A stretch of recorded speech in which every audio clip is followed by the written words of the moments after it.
رفقا، به پیج پشم ریزون من خوش اومدی. اگه شما هم مثل من یه لیست از جای نفرین شده دارین که میخواین برین و یه مرگ دلاورانه رو توی یکیشون تجربه داشته باشین، حتما اینا رو توش اضافه کنین. جادو، جنایت، شیاطین، اجنه، ارواح، وقتی اسم اینا میاد و یه جا میخواد که پکیج کاملشو داشته باشه، حتما باید یه سر مصر بزنی که از هر گوشش یه چیز پشم ریزون میزنه بیرون.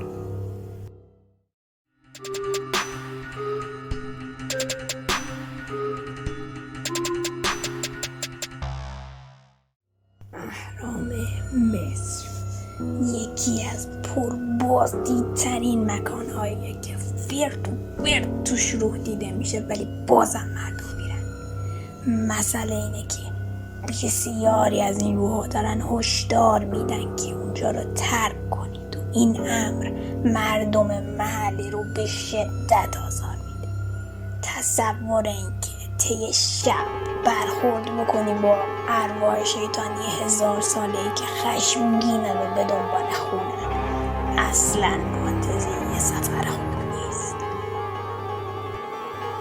آخه باران پیس، این باران وقت برگشته داشته با خانوادش خوش و خورم زندگی میکرده که یهو زنش به دلیل مرموزی میمیره و از اونجاست که فجایای جن زدگی و اتفاقای وحشتناک به حدی توی خونه زیاد میشه که مجبور میشن اونجا رو خالی کنن، جوری که تا مدتهای زیادی حتی اجازه نزدیک شدن به محبتش هم هیچ کس نمیدادن.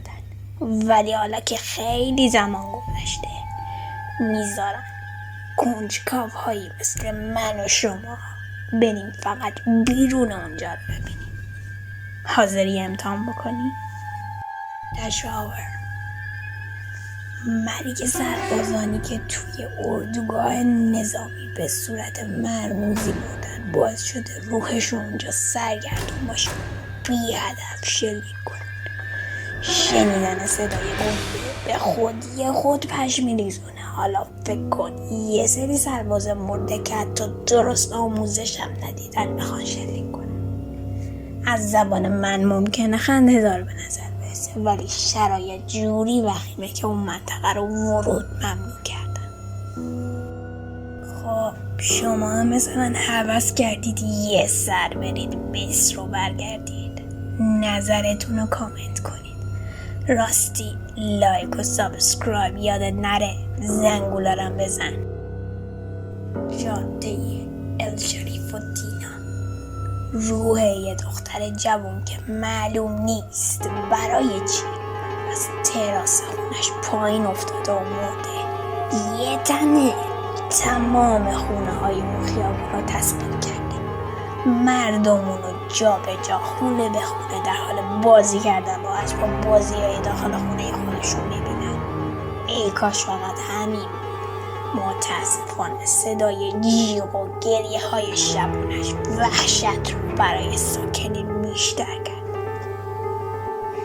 بزرگ راه ویدی مترو، به جرأت میتونم بگم این بزرگ راه یکی از عقده‌ای ترین اشباح موجوده داره. چرا که چون خودشون به طرز وحشتناکی اونجا توی تصادف کشته شدن، با حرف زدن، صدا کردن و یهو وسط جاده پریدن، سعی به پرت کردن حواس راننده‌های دیگه دارن که متاسفانه تا حد زیادی موفقیت آمیز بوده و اینجا تصادف‌های بسیار متعدد و فجیعی رو به خودش داره.